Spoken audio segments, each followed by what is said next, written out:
అక్కడ హస్తం పార్టీ పరిస్థితి అస్తవ్యస్తంగా మారుతోంది. ఎమ్మెల్యే సీట్లో ఓడిపోయిన చోట తిరిగి పుంజుకునే ఛాన్స్ దండిగా ఉన్న అంతర్గత కుమ్ములాటలతో అవకాశాన్ని చేజార్చుకుంటున్నారా?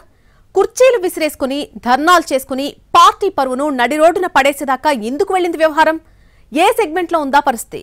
ఎందుకు అంతలా తన్నుకుంటున్నారు అక్కడి కాంగ్రెస్ లీడర్స్? కొమరంభీం జిల్లా ఆసిఫాబాద్ కాంగ్రెస్ లో గ్రూప్ వార్ ఓ రేంజికి చేరిందట. డీసీసీ అధ్యక్షుడు విశ్వప్రసాద్ రావు, ఆసిఫాబాద్ నియోజకవర్గ ఇన్ఛార్జ్ శ్యామ్ నాయక్ వర్గాల మధ్య వివాదాలు కొట్టుకునేదాకా వెళ్లాయి అంటున్నారు. ఆ మధ్య పార్టీ నిర్వహించిన కులగణనపై జరిగిన సమావేశంలో గొడవలు రచ్చకెక్కాయి. రెండు వర్గాలు గల్లాలు పట్టుకుని కుర్చీలతో కొట్టుకుని చివరకు పోలీస్ కేసులు పెట్టుకునేదాకా వెళ్లిందట యవ్వారం. అసెంబ్లీ ఎన్నికల్లో ఇక్కడ బీఆర్ఎస్ ఎమ్మెల్యే గెలిచినా ఎంపీ ఎన్నికల్లో మిగతా నియోజకవర్గాల కంటే ఎక్కువగానే కాంగ్రెస్ కు ఓట్లు పడ్డాయి. అసలు అసెంబ్లీ సీటు ఎందుకు పోయిందంటే కారణం మీరంటే మీరేనంటూ రెండు వర్గాలు పరస్పరం ఆరోపించుకుంటున్న పరిస్థితే.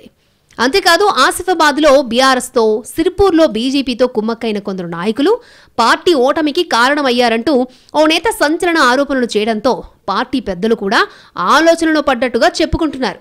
బీసీ కులగణన సమావేశానికి సంబంధించిన సమాచారాన్ని నియోజకవర్గ ఇన్ఛార్జ్కు ఇవ్వలేదంటూ ఆయన వర్గం డీసీసీ అధ్యక్షుడి వర్గంతో వాగ్వాదానికి దిగింది.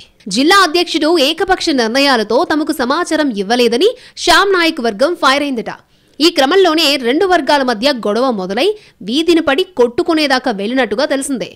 ఈ ఎపిసోడ్ మొత్తానికి సంబంధించిన వీడియోను ఓ నేత పార్టీ పెద్దలకు పంపి ఫిర్యాదు చేసినట్టు సమాచారం. పైగా సమావేశంలో లేని మరొక నియోజకవర్గంలోని ఓ నేతపై తీవ్ర విమర్శలు చేయడం ఎంతవరకు కరెక్ట్ అని ప్రశ్నించినట్టు తెలిసిందే.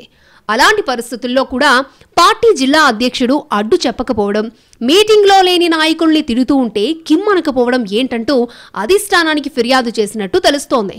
అసలు డీసీసీ అధ్యక్షుడు విశ్వప్రసాద్ రావు, నియోజకవర్గ ఇన్ఛార్జ్ శ్యామ్ నాయక్ మధ్య అసెంబ్లీ ఎన్నికల నుంచే మనస్పర్ధలు ఉన్నాయట. అది కాస్త ఎంపీ ఎన్నికల్లో మరింత ముదిరి ఇటీవల తారాస్థాయికి చేరినట్టుగా చెప్పుకుంటున్నారు. ఉద్యోగుల బదిలీలు, పోలీస్ పోస్టింగ్స్ లో డీసీసీ అధ్యక్షుడి పెత్తనమే సాగిందనేది ఇంకో వర్గం వాదన. దీన్ని ఇన్ఛార్జ్ శ్యామ్ నాయక్ జీర్ణించుకోలేకపోతున్నారనేది పార్టీలో జరుగుతున్న చర్చ. అదే టైంలో ఇతర పార్టీల నుంచి వచ్చిన ఓ ఇద్దరు ముగ్గురు నాయకుల వల్ల కూడా గొడవలు పెరుగుతున్నట్టుగా చెప్పుకుంటున్నారు ఆసిఫాబాద్ కాంగ్రెస్ లీడర్స్. పార్టీలో ఒక్కటిగా ఉంటే ఎమ్మెల్యే వర్గాన్ని ఎదుర్కోవడం లేదా జిల్లాలో ఆధిపత్యం చెలాయించే అవకాశం ఉండేదని, కానీ కొంతమంది నేతల వల్ల పార్టీ ముక్కలవుతోంది అన్న చర్చ జరుగుతోంది నియోజకవర్గంలో. పరిస్థితి ఇలాగే ఉంటే స్థానిక సంస్థల ఎన్నికల్లో పడే దెబ్బ మామూలుగా ఉండదని భయపడుతోంది కాంగ్రెస్ కేడర్. అధిష్టానం దాకా వెళ్లిన ఈ మ్యాటర్ని పార్టీ పెద్దలు ఎలా డీల్ చేస్తారో చూడాలి మరి.